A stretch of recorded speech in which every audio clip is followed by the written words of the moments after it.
Hi hello friends, welcome back to my channel Agnisakshi ಭಾಗ 53. ಚಿಕ್ಕಮ್ಮ, ನಾನು ಶಾಲೆಗೆ ಹೋಗುತ್ತೇನೆ ಎಂದರೆ ನೀನು ಶಾಲೆಗೆ ಹೋದರೆ ಮನೆಯ ಕೆಲಸವನ್ನೆಲ್ಲ ಯಾರು ಮಾಡುತ್ತಾರೆ ಎಂದು ನನ್ನನ್ನು ಬೈದು ಹೊಳೆಯುತ್ತಿದ್ದಳು.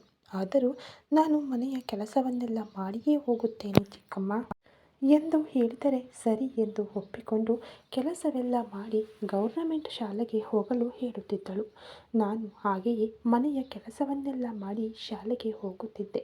ಹಾಗೆ ಅತಿ ಕಷ್ಟದಿಂದ 10ನೇ ತರಗತಿಯವರೆಗೆ ಓದಿಕೊಂಡೆ. ಆದರೆ ಕಾಲೇಜಿಗೆ ನನ್ನನ್ನು ಕಳುಹಿಸಲು ನಮ್ಮ ಚಿಕ್ಕಮ್ಮ ಅಸಲು ಒಪ್ಪಲಿಲ್ಲ.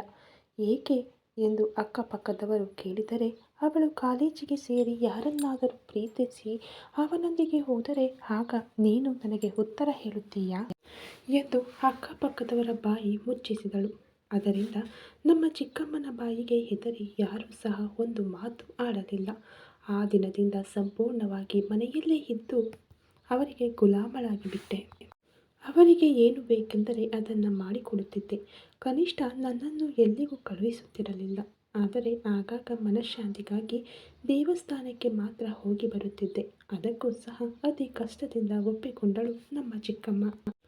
ದೇವಸ್ಥಾನದಿಂದ ಮನೆಗೆ ಬರುವ ದಾರಿಯಲ್ಲಿ ಯಾರೋ ಮಾತನಾಡಿಸಿದರೂ ಮಾತನಾಡದೆ ಬಂದು ಬಿಡಲು ಹೇಳುತ್ತಿದ್ದಳು. ತಪ್ಪಿ ಯಾರೊಂದಿಗಾದರೂ ಮಾತನಾಡಿದ್ದು ಗೊತ್ತಾದರೆ ಆ ದಿನ ಹೊಡೆಯುತ್ತಿದ್ದಳು. ಅದಕ್ಕಾಗಿಯೇ ದಾರಿಯಲ್ಲಿ ಕೂಡ ಯಾರೊಂದಿಗೂ ಮಾತನಾಡದೆ ನೇರವಾಗಿ ಮನೆಗೆ ಬಂದು ಬಿಡುತ್ತಿದ್ದೆ. ಅಲ್ಲಿ ದೇವಸ್ಥಾನದಲ್ಲಿರುವ ಪೂಜಾರಿಗಳಿಗೆ ನಮ್ಮ ಅಜ್ಜಿ, ತಾತ, ಅಮ್ಮ, ಅಪ್ಪ ಎಲ್ಲರೂ ಚೆನ್ನಾಗಿ ಪರಿಚಯವಿದ್ದುದರಿಂದ ನಾನು ಹೋದಾಗಲೆಲ್ಲ ಅವರು ನನ್ನನ್ನು ಪ್ರೀತಿಯಿಂದ ಮಾತನಾಡಿಸುತ್ತಿದ್ದರು. ನನ್ನ ಕಷ್ಟವನ್ನು ನೋಡಿ ಅವರು ಕೂಡ ಬೇಸರ ಪಡುತ್ತಿದ್ದರು. ಒಂದು ದಿನ ಅವರು ನನ್ನನ್ನು ನೋಡಿ, ಪ್ರತಿ ಸೋಮವಾರ ದೇವಸ್ಥಾನಕ್ಕೆ ಬಂದು ಆ ಶಿವನಿಗೆ ಅಭಿಷೇಕ ಮಾಡು, ನಿನ್ನ ಕಷ್ಟಗಳು ಬೇಗನೆ ತೀರುತ್ತವೆ ಎಂದು ನನಗೆ ಹೇಳಿದರು. ನಿನಗೆ ಬರುವ ಗಂಡ ನಿನ್ನ ಕಷ್ಟಗಳನ್ನೆಲ್ಲ ದೂರ ಮಾಡುತ್ತಾನೆ. ನಿನ್ನ ಗಂಡನಿಂದಲೇ ನೀನು ಜೀವನ ಪೂರ್ತಿ ಸುಖವಾಗಿರುತ್ತೀಯ ಎಂದು ಹೇಳಿ ನನ್ನ ತಲೆ ಸವರಿ ಅಲ್ಲಿಂದ ಹೋದರು. ನಾನು ಹಾಗೆಯೇ ಆಗಲಿ ಎಂದುಕೊಳ್ಳುತ್ತಾ ಅವರು ಹೇಳಿದಂತೆ ಪ್ರತಿ ಸೋಮವಾರ ದೇವಸ್ಥಾನಕ್ಕೆ ಹೋಗಿ ದೇವರಿಗೆ ಕಲ್ಯಾಣಿಯಲ್ಲಿರುವ ನೀರಿನಿಂದ ಅಭಿಷೇಕ ಮಾಡಿ ಬರುತ್ತಿದ್ದೆ. ಹಾಗೆ ದಿನಗಳು ಕಳೆಯುತ್ತಿದ್ದವು. ಆದರೆ ಆಗಲೇ ನನ್ನ ಜೀವನಕ್ಕೆ ಶಾಪದಂತೆ ನಮ್ಮ ಚಿಕ್ಕಮ್ಮನ ತಮ್ಮ, ನನಗಿಂತ 2ರಷ್ಟು ವಯಸ್ಸಿರುತ್ತದೆ, ಅವನು ಅಚಾನಕ್ಕಾಗಿ ನಮ್ಮ ಮನೆಗೆ ಬಂದು ನನ್ನನ್ನು ದೃಷ್ಟಿಯಿಂದಲೇ ತಿನ್ನುವಂತೆ ನೋಡುತ್ತಿದ್ದರೆ ನನಗೆ ಅದು ಇಷ್ಟವಾಗದೆ ತಕ್ಷಣ ಅಡುಗೆ ಮನೆಗೆ ಹೋಗಿಬಿಟ್ಟೆ. ನಾನು ಯಾರು ಎಂದು ನಮ್ಮ ಚಿಕ್ಕಮ್ಮನನ್ನು ವಿಚಾರಿಸಿದನು. ನಮ್ಮ ಚಿಕ್ಕಮ್ಮ, ನಾನು ನಮ್ಮ ಚಿಕ್ಕಪ್ಪನಿಗೆ ದೂರದ ಸಂಬಂಧಿಯಾದ ಅಣ್ಣನ ಮಗಳು ಎಂದು ಹೇಳಿದಳು. ನಾನು 15 ವರ್ಷದ ಸಣ್ಣ ಹುಡುಗಿ ಎಂಬುದನ್ನು ನೋಡದೆ ನನ್ನ ಮೇಲೆ ಕೈ ಹಾಕಲು ಹೋದ ಅವನು ಎಂದು ಅವನನ್ನು ಇನ್ನೊಮ್ಮೆ ಗಟ್ಟಿಯಾಗಿ ಅಪ್ಪಿಕೊಂಡು ಅಳುತ್ತಾ ಹೇಳುತ್ತಿದ್ದಾಳೆ. ಗಾನವಿಯ ಬೆನ್ನು ಸವರುತ್ತಾ ಅವಳು ಹೇಳುವುದನ್ನೆಲ್ಲ ಮೌನವಾಗಿ ಕೇಳುತ್ತಿದ್ದಾನೆ ಅವನು. ನಾನು ಹೆದರಿ ನಮ್ಮ ಚಿಕ್ಕಮ್ಮನ ಹತ್ತಿರ ಓಡಿ ಹೋದರೆ, ಏತಕ್ಕೆ ಹೆದರುತ್ತೀಯ, ನಾಳೆ ನಿನ್ನನ್ನು ಮದುವೆಯಾಗುವುದು ಅವನೇ ಎಂದು ನನ್ನನ್ನು ಅವನ ಮುಂದಕ್ಕೆ ತಳ್ಳಿದಳು. ನಾನು ಭಯದಿಂದ ಅವನಿಂದ ತಪ್ಪಿಸಿಕೊಂಡು ಕೋಣೆಗೆ ಹೋಗಿ ಬಾಗಿಲು ಹಾಕಿಕೊಂಡು ಅಡಗಿಕೊಂಡೆ. ಅವನು ನಾನಿದ್ದ ಕೋಣೆಯ ಬಾಗಿಲು ಹೊರಗಿನಿಂದ ಬಡಿಯುತ್ತಿದ್ದರೆ ಭಯದಿಂದ ನಡುಗುತ್ತಾ ಹಾಗೆಯೇ ಕುಳಿತು ಬಿಟ್ಟೆ. ಸ್ವಲ್ಪ ಹೊತ್ತಿಗೆ ಬಾಗಿಲು ಬಡಿದು ಅವನೇ ಅಲ್ಲಿಂದ ಹೊರಟು ಹೋದನು.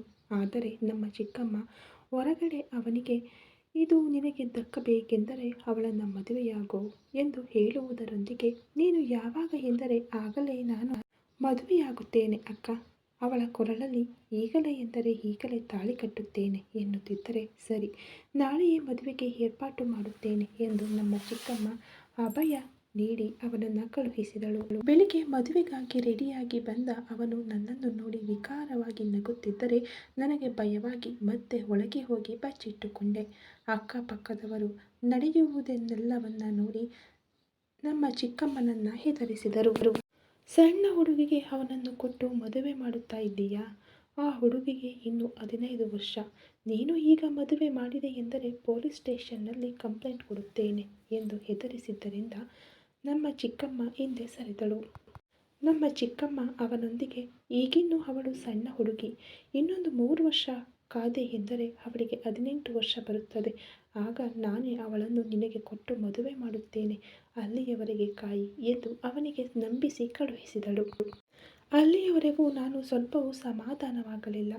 ಆದರೆ ನನಗೆ ಆಮೇಲೆ ತಿಳಿದಿದ್ದೇನೆಂದರೆ ಅವನಿಗೆ ಈಗಾಗಲೇ ಮದುವೆಯಾಗಿದೆ ಎಂದು. ಮೊದಲನೇ ಹೆಂಡತಿ ಬದುಕಿರುವಾಗಲೇ ನನ್ನನ್ನು ಇನ್ನೊಂದು ಮದುವೆ ಮಾಡಿಕೊಳ್ಳಲು ನೋಡುತ್ತಿದ್ದಾನೆಂದು. ನಮ್ಮ ಚಿಕ್ಕಮ್ಮನಿಗೆ ನನ್ನ ಮೇಲೆ ಯಾಕಷ್ಟು ಕೋಪವೋ ನನಗೆ ಅರ್ಥವಾಗಲಿಲ್ಲ. ನಮ್ಮ ಚಿಕ್ಕಪ್ಪ ಏನಾದರೂ ನಮ್ಮ ಚಿಕ್ಕಮ್ಮನಿಗೆ ಎದುರು ಹೇಳುತ್ತಾನೇನೋ ಎಂದು ನಮ್ಮ ಚಿಕ್ಕಪ್ಪನ ಹತ್ತಿರ ಹೋದರೆ ನಮ್ಮ ಚಿಕ್ಕಪ್ಪ ಕೂಡ ನನ್ನನ್ನು ಪಟ್ಟಿಸಿಕೊಳ್ಳಲಿಲ್ಲ. ನಿಮ್ಮ ಚಿಕ್ಕಮ್ಮ ಹೇಳಿದಂತೆ ಮಾಡು ಎಂದು ನನ್ನನ್ನು ಅಲ್ಲಿಂದ ದೂಡಿಬಿಟ್ಟನು. ಆ ದಿನ ನಾನು ತುಂಬ ಅತ್ತೆ. ನಮ್ಮ ಪ್ರತಾಪ್ ಬಂದು ನನ್ನನ್ನು ಅಳಬೇಡ ಅಕ್ಕ ಎಂದು ಸಮಾಧಾನಪಡಿಸಿದನು. ಆ ಮನೆಯಲ್ಲಿ ನಾನೆಂದರೆ ಯಾರಿಗಾದರೂ ಇಷ್ಟವಿದೆ ಎಂದರೆ ಅದು ಪ್ರತಾಪ್ ಮಾತ್ರ. ನನ್ನನ್ನು ಪ್ರತಾಪ್ ಸಮಾಧಾನಪಡಿಸಿದನೆಂದು ಅವನನ್ನು ನನ್ನ ಹತ್ತಿರದಿಂದ ಎಳೆದುಕೊಂಡು ಇನ್ನೊಮ್ಮೆ ಅವಳ ಹತ್ತಿರ ಹೋಗುತ್ತೀಯಾ ಎಂದು ತುಂಬ ಹೊಡೆದಳು ನಮ್ಮ ಚಿಕ್ಕಮ್ಮ. ಅವನು ಅಳುತ್ತಿದ್ದರೆ ನನಗೆ ತುಂಬ ಬೇಸರವಾಯಿತು. ಹಾಗೆ ಕೆಲವು ವರ್ಷಗಳು ಕಳೆದವು. ಅವನು ಆಮೇಲೆ ನಮ್ಮ ಮನೆಗೆ ಬರದೇ ಇದ್ದಾಗ ಸ್ವಲ್ಪ ಸಂತೋಷಪಟ್ಟೆ. ಆದರೆ ಆಮೇಲೆ ತಿಳಿದಿದ್ದೇನೆಂದರೆ ಅವನು ನನ್ನನ್ನು ಮದುವೆಯಾಗಲು ತನ್ನ ಮೊದಲ ಹೆಂಡತಿ ಅಡ್ಡಿಯಾಗಿದ್ದಾಳೆಂದು ಅವಳನ್ನು ಕೊಂದಿದ್ದಾನೆಂದು. ಆದರೆ ಆ ಕೇಸ್ಗೆ ಯಾವ ಸಾಕ್ಷ್ಯವೂ ಇಲ್ಲದಂತೆ ಮಾಡಿದ್ದಾನೆಂದು. ಆದರೆ ಆ ಕೇಸ್ ಕೋರ್ಟ್ನಲ್ಲಿ ನಡೆಯುತ್ತಿದ್ದರಿಂದ ಅವನು ನಿರ್ದೋಷಿ ಎಂದು ಸಾಬೀತಾಗುವವರೆಗೆ ಅವನು ಆ ಊರು ಬಿಟ್ಟು ಹೋಗುವಂತಿಲ್ಲವೆಂದು ಕೋರ್ಟ್ ಆರ್ಡರ್ ಕೊಟ್ಟಿರುವುದರಿಂದ ಅವನು ಇತ್ತ ಕಡೆ ಬರಲಿಲ್ಲ. ಆದರೆ ನಮ್ಮ ಚಿಕ್ಕಮ್ಮ ಮಾತ್ರ ತನ್ನ ತಮ್ಮನನ್ನು ಮದುವೆಯಾಗು ಎಂದು ಇಲ್ಲಿ ನನ್ನನ್ನು ಟಾರ್ಚರ್ ಮಾಡುತ್ತಲೇ ಇದ್ದಳು. ಒಂದು ದಿನ ನಾನು ಮದುವೆಯಾಗುವುದಿಲ್ಲವೆಂದು ಖಚಿತವಾಗಿ ಹೇಳಿದಾಗ ಸೌಟು ಸುಟ್ಟು ನನಗೆ ಬರೆ ಎಳೆದಳು. ಆದರೂ ನಾನು ಒಪ್ಪದೇ ಇದ್ದಾಗ ಒಂದು ವಾರ ನನಗೆ ಅನ್ನವೂ ಹಾಕಲಿಲ್ಲ. ನಾನು ಅಷ್ಟೊತ್ತಿಗೆ ಮೇಜರಾಗಿದ್ದರಿಂದ ನನ್ನ ಇಷ್ಟವಿಲ್ಲದೆ ಮದುವೆ ಮಾಡಿದರೆ ತನ್ನ ಮೇಲೆ ಯಾರಾದರೂ ಕಂಪ್ಲೇಂಟ್ ಕೊಡುತ್ತಾರೋ ಎಂದು ಹೆದರಿ ನನ್ನನ್ನು ಹೇಗಾದರೂ ಹೆದರಿಸಿ ಹೊರಗಿನವರ ಮುಂದೆ ತನ್ನ ತಮ್ಮನನ್ನು ಮದುವೆಯಾಗುವುದು ನನಗೆ ಇಷ್ಟವೇ ಎಂದು ನನ್ನ ಬಾಯಿಯಿಂದಲೇ ಹೇಳಿಸಲು ನೋಡಿದಳು. ಆದರೆ ನಾನು ಒಪ್ಪದೇ ಇದ್ದಾಗ ಕೊನೆಗೆ ಏನೆಂದುಕೊಂಡಳೋ, ಆದರೆ ನಿನಗೆ ಇಷ್ಟವಿದ್ದರೂ ಇಲ್ಲದಿದ್ದರೂ ನನ್ನ ತಮ್ಮನೊಂದಿಗೆಯೇ ನಿನ್ನ ಮದುವೆ ಎಂದು ಕಡ್ಡಿ ಮುರಿದಂತೆ ಹೇಳಿ ಹೊರಟು ಹೋದಳು.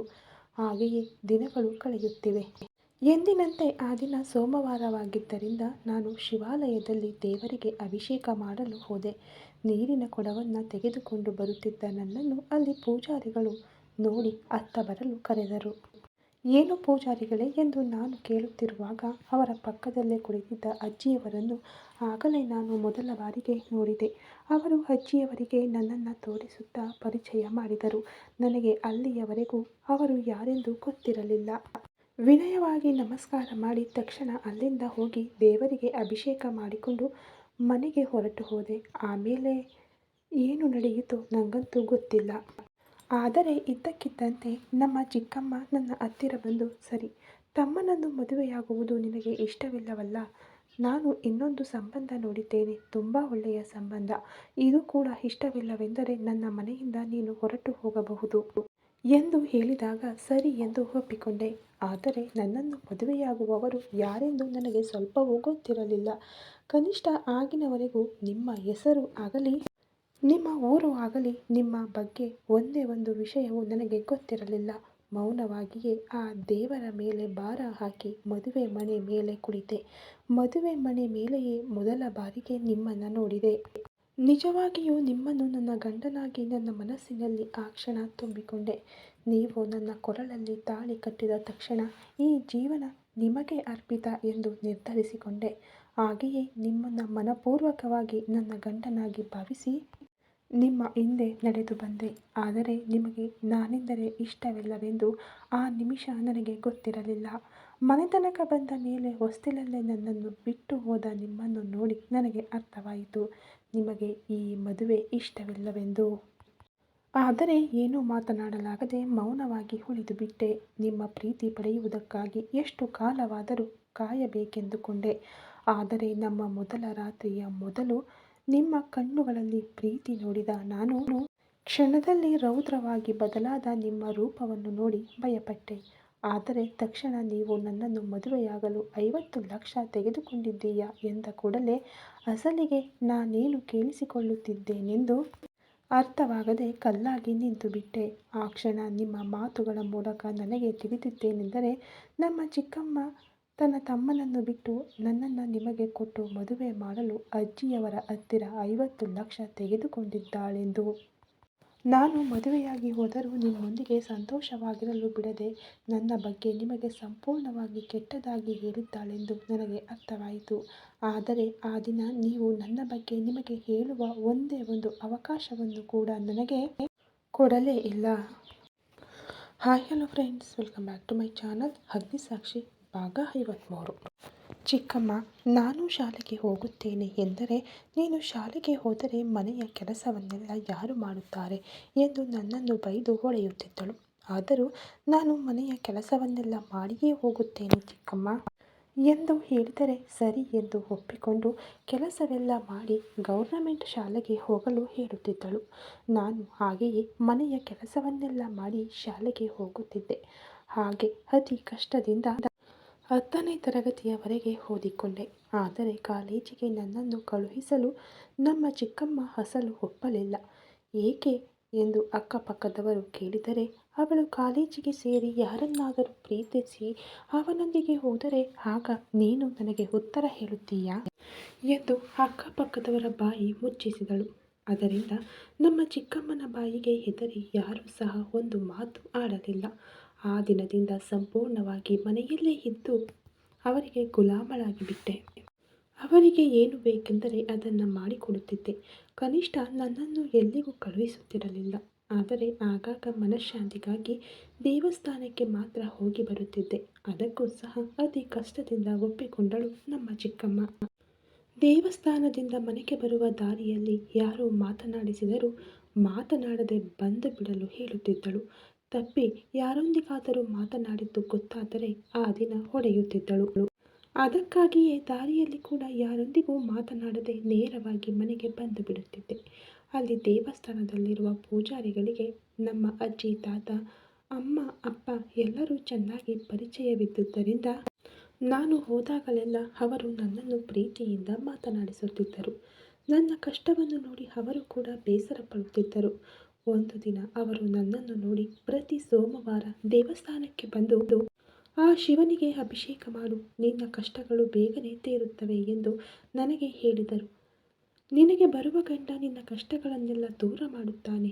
ನಿನ್ನ ಗಂಡನಿಂದಲೇ ನೀನು ಜೀವನ ಪೂರ್ತಿ ಸುಖವಾಗಿರುತ್ತೀಯ ಎಂದು ಹೇಳಿ ನನ್ನ ತಲೆ ಸವರಿ ಅಲ್ಲಿಂದ ಹೋದರು. ನಾನು ಹಾಗೆಯೇ ಆಗಲಿ ಎಂದುಕೊಳ್ಳುತ್ತಾ ಅವರು ಹೇಳಿದಂತೆ ಪ್ರತಿ ಸೋಮವಾರ ದೇವಸ್ಥಾನಕ್ಕೆ ಹೋಗಿ ದೇವರಿಗೆ ಕಲ್ಯಾಣಿಯಲ್ಲಿರುವ ನೀರಿನಿಂದ ಅಭಿಷೇಕ ಮಾಡಿ ಬರುತ್ತಿದ್ದೆ. ಹಾಗೆ ದಿನಗಳು ಕಳೆಯುತ್ತಿದ್ದವು. ಆದರೆ ಆಗಲೇ ನನ್ನ ಜೀವನಕ್ಕೆ ಶಾಪದಂತೆ ನಮ್ಮ ಚಿಕ್ಕಮ್ಮನ ತಮ್ಮ, ನನಗಿಂತ 2ರಷ್ಟು ವಯಸ್ಸಿರುತ್ತದೆ, ಅವನು ಅಚಾನಕ್ಕಾಗಿ ನಮ್ಮ ಮನೆಗೆ ಬಂದು ನನ್ನನ್ನು ದೃಷ್ಟಿಯಿಂದಲೇ ತಿನ್ನುವಂತೆ ನೋಡುತ್ತಿದ್ದರೆ ನನಗೆ ಅದು ಇಷ್ಟವಾಗದೆ ತಕ್ಷಣ ಅಡುಗೆ ಮನೆಗೆ ಹೋಗಿಬಿಟ್ಟೆ. ನಾನು ಯಾರು ಎಂದು ನಮ್ಮ ಚಿಕ್ಕಮ್ಮನನ್ನು ವಿಚಾರಿಸಿದನು. ನಮ್ಮ ಚಿಕ್ಕಮ್ಮ ನಾನು ನಮ್ಮ ಚಿಕ್ಕಪ್ಪನಿಗೆ ದೂರದ ಸಂಬಂಧಿಯಾದ ಅಣ್ಣನ ಮಗಳು ಎಂದು ಹೇಳಿದಳು. ನಾನು 15 ವರ್ಷದ ಸಣ್ಣ ಹುಡುಗಿ ಎಂಬುದನ್ನು ನೋಡದೆ ನನ್ನ ಮೇಲೆ ಕೈ ಹಾಕಲು ಹೋದ ಅವನ ಎಂದು ಅವನನ್ನು ಇನ್ನೊಮ್ಮೆ ಗಟ್ಟಿಯಾಗಿ ಅಪ್ಪಿಕೊಂಡು ಅಳುತ್ತಾ ಹೇಳುತ್ತಿದ್ದಾಳೆ. ಗಾನವಿಯ ಬೆನ್ನು ಸವರುತ್ತಾ ಅವಳು ಹೇಳುವುದನ್ನೆಲ್ಲ ಮೌನವಾಗಿ ಕೇಳುತ್ತಿದ್ದಾನೆ ಅವನು. ನಾನು ಹೆದರಿ ನಮ್ಮ ಚಿಕ್ಕಮ್ಮನ ಹತ್ತಿರ ಓಡಿ ಹೋದರೆ, ಏತಕ್ಕೆ ಹೆದರುತ್ತೀಯ, ನಾಳೆ ನಿನ್ನನ್ನು ಮದುವೆಯಾಗುವುದು ಅವನೇ ಎಂದು ನನ್ನನ್ನು ಅವನ ಮುಂದಕ್ಕೆ ತಳ್ಳಿದಳು. ನಾನು ಭಯದಿಂದ ಅವನಿಂದ ತಪ್ಪಿಸಿಕೊಂಡು ಕೋಣೆಗೆ ಹೋಗಿ ಬಾಗಿಲು ಹಾಕಿಕೊಂಡು ಅಡಗಿಕೊಂಡೆ. ಅವನು ನಾನಿದ್ದ ಕೋಣೆಯ ಬಾಗಿಲು ಹೊರಗಿನಿಂದ ಬಡಿಯುತ್ತಿದ್ದರೆ ಭಯದಿಂದ ನಡುಗುತ್ತಾ ಹಾಗೆಯೇ ಕುಳಿತು ಬಿಟ್ಟೆ. ಸ್ವಲ್ಪ ಹೊತ್ತಿಗೆ ಬಾಗಿಲು ಬಡಿದು ಅವನೇ ಅಲ್ಲಿಂದ ಹೊರಟು ಹೋದನು. ಆದರೆ ನಮ್ಮ ಚಿಕ್ಕಮ್ಮ ಹೊರಗಡೆ ಅವನಿಗೆ, ಇದು ನಿನಗೆ ದಕ್ಕಬೇಕೆಂದರೆ ಅವಳನ್ನು ಮದುವೆಯಾಗೋ ಎಂದು ಹೇಳುವುದರೊಂದಿಗೆ, ನೀನು ಯಾವಾಗ ಎಂದರೆ ಆಗಲೇ ನಾನು ಮದುವೆಯಾಗುತ್ತೇನೆ ಅಕ್ಕ, ಅವಳ ಕೊರಳಲ್ಲಿ ಈಗಲೇ ಎಂದರೆ ಈಗಲೇ ತಾಳಿ ಕಟ್ಟುತ್ತೇನೆ ಎನ್ನುತ್ತಿದ್ದರೆ, ಸರಿ ನಾಳೆಯೇ ಮದುವೆಗೆ ಏರ್ಪಾಟು ಮಾಡುತ್ತೇನೆ ಎಂದು ನಮ್ಮ ಚಿಕ್ಕಮ್ಮ ಅಭಯ ನೀಡಿ ಅವನನ್ನು ಕಳುಹಿಸಿದಳು. ಬೆಳಿಗ್ಗೆ ಮದುವೆಗಾಗಿ ರೆಡಿಯಾಗಿ ಬಂದ ಅವನು ನನ್ನನ್ನು ನೋಡಿ ವಿಕಾರವಾಗಿ ನಗುತ್ತಿದ್ದರೆ ನನಗೆ ಭಯವಾಗಿ ಮತ್ತೆ ಒಳಗೆ ಹೋಗಿ ಬಚ್ಚಿಟ್ಟುಕೊಂಡೆ. ಅಕ್ಕಪಕ್ಕದವರು ನಡೆಯುವುದನ್ನೆಲ್ಲವನ್ನ ನೋಡಿ ನಮ್ಮ ಚಿಕ್ಕಮ್ಮನನ್ನು ಹೆದರಿಸಿದರು. ಸಣ್ಣ ಹುಡುಗಿಗೆ ಅವನನ್ನು ಕೊಟ್ಟು ಮದುವೆ ಮಾಡುತ್ತಾ ಇದ್ದೀಯಾ? ಆ ಹುಡುಗಿಗೆ ಇನ್ನು 15 ವರ್ಷ. ನೀನು ಈಗ ಮದುವೆ ಮಾಡಿದೆ ಎಂದರೆ ಪೊಲೀಸ್ ಸ್ಟೇಷನ್ನಲ್ಲಿ ಕಂಪ್ಲೇಂಟ್ ಕೊಡುತ್ತೇನೆ ಎಂದು ಹೆದರಿಸಿದ್ದರಿಂದ ನಮ್ಮ ಚಿಕ್ಕಮ್ಮ ಹಿಂದೆ ಸರಿದಳು. ನಮ್ಮ ಚಿಕ್ಕಮ್ಮ ಅವನೊಂದಿಗೆ, ಈಗಿನ್ನೂ ಅವಳು ಸಣ್ಣ ಹುಡುಗಿ, ಇನ್ನೊಂದು 3 ವರ್ಷ ಕಾದೆ ಎಂದರೆ ಅವಳಿಗೆ 18 ವರ್ಷ ಬರುತ್ತದೆ. ಆಗ ನಾನೇ ಅವಳನ್ನು ನಿನಗೆ ಕೊಟ್ಟು ಮದುವೆ ಮಾಡುತ್ತೇನೆ, ಅಲ್ಲಿಯವರೆಗೆ ಕಾಯಿ ಎಂದು ಅವನಿಗೆ ನಂಬಿಸಿ ಕಳುಹಿಸಿದಳು. ಅಲ್ಲಿಯವರೆಗೂ ನಾನು ಸ್ವಲ್ಪವೂ ಸಮಾಧಾನವಾಗಲಿಲ್ಲ. ಆದರೆ ನನಗೆ ಆಮೇಲೆ ತಿಳಿದಿದ್ದೇನೆಂದರೆ ಅವನಿಗೆ ಈಗಾಗಲೇ ಮದುವೆಯಾಗಿದೆ ಎಂದು. ಮೊದಲನೇ ಹೆಂಡತಿ ಬದುಕಿರುವಾಗಲೇ ನನ್ನನ್ನು ಇನ್ನೊಂದು ಮದುವೆ ಮಾಡಿಕೊಳ್ಳಲು ನೋಡುತ್ತಿದ್ದಾನೆಂದು. ನಮ್ಮ ಚಿಕ್ಕಮ್ಮನಿಗೆ ನನ್ನ ಮೇಲೆ ಯಾಕಷ್ಟು ಕೋಪವೋ ನನಗೆ ಅರ್ಥವಾಗಲಿಲ್ಲ. ನಮ್ಮ ಚಿಕ್ಕಪ್ಪ ಏನಾದರೂ ನಮ್ಮ ಚಿಕ್ಕಮ್ಮನಿಗೆ ಎದುರು ಹೇಳುತ್ತಾನೇನೋ ಎಂದು ನಮ್ಮ ಚಿಕ್ಕಪ್ಪನ ಹತ್ತಿರ ಹೋದರೆ ನಮ್ಮ ಚಿಕ್ಕಪ್ಪ ಕೂಡ ನನ್ನನ್ನು ಪಟ್ಟಿಸಿಕೊಳ್ಳಲಿಲ್ಲ. ನಿಮ್ಮ ಚಿಕ್ಕಮ್ಮ ಹೇಳಿದಂತೆ ಮಾಡು ಎಂದು ನನ್ನನ್ನು ಅಲ್ಲಿಂದ ದೂಡಿಬಿಟ್ಟನು. ಆ ದಿನ ನಾನು ತುಂಬ ಅತ್ತೆ. ನಮ್ಮ ಪ್ರತಾಪ್ ಬಂದು ನನ್ನನ್ನು ಅಳಬೇಡ ಅಕ್ಕ ಎಂದು ಸಮಾಧಾನಪಡಿಸಿದನು. ಆ ಮನೆಯಲ್ಲಿ ನಾನೆಂದರೆ ಯಾರಿಗಾದರೂ ಇಷ್ಟವಿದೆ ಎಂದರೆ ಅದು ಪ್ರತಾಪ್ ಮಾತ್ರ. ನನ್ನನ್ನು ಪ್ರತಾಪ್ ಸಮಾಧಾನಪಡಿಸಿದನೆಂದು ಅವನನ್ನು ನನ್ನ ಹತ್ತಿರದಿಂದ ಎಳೆದುಕೊಂಡು ಇನ್ನೊಮ್ಮೆ ಅವಳ ಹತ್ತಿರ ಹೋಗುತ್ತೀಯಾ ಎಂದು ತುಂಬ ಹೊಡೆದಳು ನಮ್ಮ ಚಿಕ್ಕಮ್ಮ. ಅವನು ಅಳುತ್ತಿದ್ದರೆ ನನಗೆ ತುಂಬ ಬೇಸರವಾಯಿತು. ಹಾಗೆ ಕೆಲವು ವರ್ಷಗಳು ಕಳೆದವು. ಅವನು ಆಮೇಲೆ ನಮ್ಮ ಮನೆಗೆ ಬರದೇ ಇದ್ದಾಗ ಸ್ವಲ್ಪ ಸಂತೋಷಪಟ್ಟೆ. ಆದರೆ ಆಮೇಲೆ ತಿಳಿದಿದ್ದೇನೆಂದರೆ ಅವನು ನನ್ನನ್ನು ಮದುವೆಯಾಗಲು ತನ್ನ ಮೊದಲ ಹೆಂಡತಿ ಅಡ್ಡಿಯಾಗಿದ್ದಾಳೆಂದು ಅವಳನ್ನು ಕೊಂದಿದ್ದಾನೆಂದು. ಆದರೆ ಆ ಕೇಸ್ಗೆ ಯಾವ ಸಾಕ್ಷ್ಯವೂ ಇಲ್ಲದಂತೆ ಮಾಡಿದ್ದಾನೆಂದು. ಆದರೆ ಆ ಕೇಸ್ ಕೋರ್ಟ್ನಲ್ಲಿ ನಡೆಯುತ್ತಿದ್ದರಿಂದ ಅವನು ನಿರ್ದೋಷಿ ಎಂದು ಸಾಬೀತಾಗುವವರೆಗೆ ಅವನು ಆ ಊರು ಬಿಟ್ಟು ಹೋಗುವಂತಿಲ್ಲವೆಂದು ಕೋರ್ಟ್ ಆರ್ಡರ್ ಕೊಟ್ಟಿರುವುದರಿಂದ ಅವನು ಇದ್ದ ಕಡೆ ಬರಲಿಲ್ಲ. ಆದರೆ ನಮ್ಮ ಚಿಕ್ಕಮ್ಮ ಮಾತ್ರ ತನ್ನ ತಮ್ಮನನ್ನು ಮದುವೆಯಾಗು ಎಂದು ಇಲ್ಲಿ ನನ್ನನ್ನು ಟಾರ್ಚರ್ ಮಾಡುತ್ತಲೇ ಇದ್ದಳು. ಒಂದು ದಿನ ನಾನು ಮದುವೆಯಾಗುವುದಿಲ್ಲವೆಂದು ಖಚಿತವಾಗಿ ಹೇಳಿದಾಗ ಸೌಟು ಸುಟ್ಟು ನನಗೆ ಬರೆ ಎಳೆದಳು. ಆದರೂ ನಾನು ಒಪ್ಪದೇ ಇದ್ದಾಗ 1 ವಾರ ನನಗೆ ಅನ್ನವೂ ಹಾಕಲಿಲ್ಲ. ನಾನು ಅಷ್ಟೊತ್ತಿಗೆ ಮೇಜರ್ ಆಗಿದ್ದರಿಂದ ನನ್ನ ಇಷ್ಟವಿಲ್ಲದೆ ಮದುವೆ ಮಾಡಿದರೆ ತನ್ನ ಮೇಲೆ ಯಾರಾದರೂ ಕಂಪ್ಲೇಂಟ್ ಕೊಡುತ್ತಾರೋ ಎಂದು ಹೆದರಿ ನನ್ನನ್ನು ಹೇಗಾದರೂ ಹೆದರಿಸಿ ಹೊರಗಿನವರ ಮುಂದೆ ತನ್ನ ತಮ್ಮನನ್ನು ಮದುವೆಯಾಗುವುದು ನನಗೆ ಇಷ್ಟವೇ ಎಂದು ನನ್ನ ಬಾಯಿಯಿಂದಲೇ ಹೇಳಿಸಲು ನೋಡಿದಳು. ಆದರೆ ನಾನು ಒಪ್ಪದೇ ಇದ್ದಾಗ ಕೊನೆಗೆ ಏನೆಂದುಕೊಂಡಳೋ, ಆದರೆ ನಿನಗೆ ಇಷ್ಟವಿದ್ದರೂ ಇಲ್ಲದಿದ್ದರೂ ನನ್ನ ತಮ್ಮನೊಂದಿಗೆಯೇ ನಿನ್ನ ಮದುವೆ ಎಂದು ಕಡ್ಡಿ ಮುರಿದಂತೆ ಹೇಳಿ ಹೊರಟು ಹೋದಳು. ಹಾಗೆಯೇ ದಿನಗಳು ಕಳೆಯುತ್ತಿವೆ. ಎಂದಿನಂತೆ ಆ ದಿನ ಸೋಮವಾರವಾಗಿದ್ದರಿಂದ ನಾನು ಶಿವಾಲಯದಲ್ಲಿ ದೇವರಿಗೆ ಅಭಿಷೇಕ ಮಾಡಲು ಹೋದೆ. ನೀರಿನ ಕೊಡವನ್ನು ತೆಗೆದುಕೊಂಡು ಬರುತ್ತಿದ್ದ ನನ್ನನ್ನು ಅಲ್ಲಿ ಪೂಜಾರಿಗಳು ನೋಡಿ ಅತ್ತ ಬರಲು ಕರೆದರು. ಏನು ಪೂಜಾರಿಗಳೇ ಎಂದು ನಾನು ಕೇಳುತ್ತಿರುವಾಗ ಅವರ ಪಕ್ಕದಲ್ಲೇ ಕುಳಿತಿದ್ದ ಅಜ್ಜಿಯವರನ್ನು ಆಗಲೇ ನಾನು ಮೊದಲ ಬಾರಿಗೆ ನೋಡಿದೆ. ಅವರು ಅಜ್ಜಿಯವರಿಗೆ ನನ್ನನ್ನು ತೋರಿಸುತ್ತಾ ಪರಿಚಯ ಮಾಡಿದರು. ನನಗೆ ಅಲ್ಲಿಯವರೆಗೂ ಅವರು ಯಾರೆಂದು ಗೊತ್ತಿರಲಿಲ್ಲ. ವಿನಯವಾಗಿ ನಮಸ್ಕಾರ ಮಾಡಿ ತಕ್ಷಣ ಅಲ್ಲಿಂದ ಹೋಗಿ ದೇವರಿಗೆ ಅಭಿಷೇಕ ಮಾಡಿಕೊಂಡು ಮನೆಗೆ ಹೊರಟು ಹೋದೆ. ಆಮೇಲೆ ಏನು ನಡೆಯಿತೋ ನನಗಂತೂ ಗೊತ್ತಿಲ್ಲ. ಆದರೆ ಇದ್ದಕ್ಕಿದ್ದಂತೆ ನಮ್ಮ ಚಿಕ್ಕಮ್ಮ ನನ್ನ ಹತ್ತಿರ ಬಂದು, ಸರಿ, ತಮ್ಮನನ್ನು ಮದುವೆಯಾಗುವುದು ನಿನಗೆ ಇಷ್ಟವಿಲ್ಲವಲ್ಲ, ನಾನು ಇನ್ನೊಂದು ಸಂಬಂಧ ನೋಡಿದ್ದೇನೆ, ತುಂಬ ಒಳ್ಳೆಯ ಸಂಬಂಧ. ಇದು ಕೂಡ ಇಷ್ಟವಿಲ್ಲವೆಂದರೆ ನನ್ನ ಮನೆಯಿಂದ ನೀನು ಹೊರಟು ಹೋಗಬಹುದು ಎಂದು ಹೇಳಿದಾಗ ಸರಿ ಎಂದು ಒಪ್ಪಿಕೊಂಡೆ. ಆದರೆ ನನ್ನನ್ನು ಮದುವೆಯಾಗುವವರು ಯಾರೆಂದು ನನಗೆ ಸ್ವಲ್ಪವೂ ಗೊತ್ತಿರಲಿಲ್ಲ. ಕನಿಷ್ಠ ಆಗಿನವರೆಗೂ ನಿಮ್ಮ ಹೆಸರು ಆಗಲಿ ನಿಮ್ಮ ಊರು ಆಗಲಿ ನಿಮ್ಮ ಬಗ್ಗೆ ಒಂದೇ ಒಂದು ವಿಷಯವೂ ನನಗೆ ಗೊತ್ತಿರಲಿಲ್ಲ. ಮೌನವಾಗಿಯೇ ಆ ದೇವರ ಮೇಲೆ ಭಾರ ಹಾಕಿ ಮದುವೆ ಮನೆ ಮೇಲೆ ಕುಳಿತೆ. ಮದುವೆ ಮನೆ ಮೇಲೆಯೇ ಮೊದಲ ಬಾರಿಗೆ ನಿಮ್ಮನ್ನು ನೋಡಿದೆ. ನಿಜವಾಗಿಯೂ ನಿಮ್ಮನ್ನು ನನ್ನ ಗಂಡನಾಗಿ ನನ್ನ ಮನಸ್ಸಿನಲ್ಲಿ ಆ ಕ್ಷಣ ತುಂಬಿಕೊಂಡೆ. ನೀವು ನನ್ನ ಕೊರಳಲ್ಲಿ ತಾಳಿ ಕಟ್ಟಿದ ತಕ್ಷಣ ಈ ಜೀವನ ನಿಮಗೆ ಅರ್ಪಿತ ಎಂದು ನಿರ್ಧರಿಸಿಕೊಂಡೆ. ಹಾಗೆಯೇ ನಿಮ್ಮನ್ನು ಮನಪೂರ್ವಕವಾಗಿ ನನ್ನ ಗಂಡನಾಗಿ ಭಾವಿಸಿ ನಿಮ್ಮ ಹಿಂದೆ ನಡೆದು ಬಂದೆ. ಆದರೆ ನಿಮಗೆ ನಾನೆಂದರೆ ಇಷ್ಟವಿಲ್ಲವೆಂದು ಆ ನಿಮಿಷ ನನಗೆ ಗೊತ್ತಿರಲಿಲ್ಲ. ಮನೆತನಕ ಬಂದ ಮೇಲೆ ಹೊಸ್ತಿಲಲ್ಲೇ ನನ್ನನ್ನು ಬಿಟ್ಟು ಹೋದ ನಿಮ್ಮನ್ನು ನೋಡಿ ನನಗೆ ಅರ್ಥವಾಯಿತು, ನಿಮಗೆ ಈ ಮದುವೆ ಇಷ್ಟವಿಲ್ಲವೆಂದು. ಆದರೆ ಏನೂ ಮಾತನಾಡಲಾಗದೆ ಮೌನವಾಗಿ ಉಳಿದುಬಿಟ್ಟೆ. ನಿಮ್ಮ ಪ್ರೀತಿ ಪಡೆಯುವುದಕ್ಕಾಗಿ ಎಷ್ಟು ಕಾಲವಾದರೂ ಕಾಯಬೇಕೆಂದುಕೊಂಡೆ. ಆದರೆ ನಮ್ಮ ಮೊದಲ ರಾತ್ರಿಯ ಮೊದಲು ನಿಮ್ಮ ಕಣ್ಣುಗಳಲ್ಲಿ ಪ್ರೀತಿ ನೋಡಿದ ನಾನು ಕ್ಷಣದಲ್ಲಿ ರೌದ್ರವಾಗಿ ಬದಲಾದ ನಿಮ್ಮ ರೂಪವನ್ನು ನೋಡಿ ಭಯಪಟ್ಟೆ. ಆದರೆ ತಕ್ಷಣ ನೀವು ನನ್ನನ್ನು ಮದುವೆಯಾಗಲು 50 ಲಕ್ಷ ತೆಗೆದುಕೊಂಡಿದ್ದೀಯಾ ಎಂದ ಕೂಡಲೇ ಅಸಲಿಗೆ ನಾನೇನು ಕೇಳಿಸಿಕೊಳ್ಳುತ್ತಿದ್ದೇನೆಂದು ಅರ್ಥ. ಆಗ ತನ್ನ ಅಜ್ಜಿ ಹೇಳುತ್ತಲೇ ಇದ್ದಳು, ಗಾನವಿ ತುಂಬ ಒಳ್ಳೆಯ ಹುಡುಗಿ. ಅವಳು ತುಂಬ ಸೂಕ್ಷ್ಮವಾದ ಮನಸ್ಸುಳ್ಳವಳು. ಅವಳ ಮನಸ್ಸಿಗೆ ನೋವು ಮಾಡಬೇಡ ಎಂದು. ಆದರೆ ಆದಿ ತನ್ನ ಅಜ್ಜಿಯ ಮಾತುಗಳನ್ನು ಲೆಕ್ಕಿಸಲಿಲ್ಲ. ಗಾನವಿಯನ್ನು ತನ್ನ ಮಾತುಗಳಿಂದ ತನ್ನ ನಡವಳಿಕೆಯಿಂದ ಎಷ್ಟೇ ನೋಯಿಸಿದರೂ ಗಾನವಿ ಮಾತ್ರ ಎಂದಿಗೂ ಅವನಿಗೆ ಒಂದೇ ಒಂದು ಮಾತು ಎದುರಾಡಲಿಲ್ಲ. ಮೌನವಾಗಿ ಅವನು ಕೊಟ್ಟ ನೋವುಗಳನ್ನೆಲ್ಲ ಸಹಿಸಿಕೊಂಡಳು. ಅಲ್ಲೇ ಆದಿಗೆ ಗಾನವಿ ಎಂದರೆ ಯಾರೆಂದು ಸಂಪೂರ್ಣವಾಗಿ ಅರ್ಥವಾಯಿತು. ಅವಳಿಗೆ ಎಷ್ಟು ತಾಳ್ಮೆ ಸಹನೆ ಇದೆಯೆಂದು ಸಂಪೂರ್ಣವಾಗಿ ತಿಳಿದುಕೊಂಡನು. ಅವಳಿಗೆ ಹಣದ ಮೇಲೆ ವ್ಯಾಮೋಹ ಕೂಡ ಇಲ್ಲವೆಂದು ಸಂಪೂರ್ಣವಾಗಿ ಅರ್ಥವಾಯಿತು.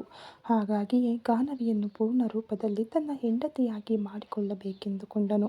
ಆದರೆ ಈಗ ಗಾನವಿ ಹೇಳಿದ ಮಾತುಗಳ ಪ್ರಕಾರ ಅವಳ ಮಾವ ಅವಳನ್ನು ಬೆದರಿಸುತ್ತಿದ್ದಾನೆ. ಇಂದು ಒಂದು ವೇಳೆ ಮತ್ತಿನಲ್ಲಿ ಗಾನವಿ ಈ ವಿಷಯ ತನಗೆ ಹೇಳಿರದಿದ್ದರೆ ಅವನ ಮಾತುಗಳಿಗೆ ಹೆದರಿ ನಿಜವಾಗಿಯೂ ತನ್ನ ಮನೆಯಿಂದ ಹೊರಟು ಹೋಗುತ್ತಿದ್ದಳೇನೋ ಎಂಬ ಯೋಚನೆ ಬಂದ ಕೂಡಲೇ ಆ ಯೋಚನೆಯನ್ನೇ ಸಹಿಸಲಾಗದಂತೆ ಗಾನವಿಯ ಸುತ್ತ ತನ್ನ ಹಿಡಿತವನ್ನು ಬಿಗಿಗೊಳಿಸುತ್ತಾ ಗಾನವಿಯ ಕಡೆ ನೋಡುತ್ತಾನೆ. ಅಮಾಯಕವಾಗಿ ಯಾವ ಕಲ್ಮಶವೂ ಇಲ್ಲದ ಪುಟ್ಟ ಮಗುವಿನಂತೆ ಗಾನವಿ ಕಾಣಿಸುತ್ತಿದ್ದರೆ ಗಾನವಿಯ ಮುಖವನ್ನು ತನ್ನ ಬೊಗಸೆಗೆ ತೆಗೆದುಕೊಳ್ಳುತ್ತಾ ಅವಳ ಕಣ್ಣುಗಳಲ್ಲಿ ನೋಡುತ್ತಾನೆ. ಆ ಕಣ್ಣುಗಳಲ್ಲಿ ತನ್ನ ಮೇಲಿನ ಆರಾಧನಾ ಭಾವ, ತನ್ನ ಮೇಲಿರುವ ಹೆಚ್ಚು ಪ್ರೀತಿ ಬಿಟ್ಟರೆ ಬೇರೇನೂ ಕಾಣಿಸುವುದಿಲ್ಲ.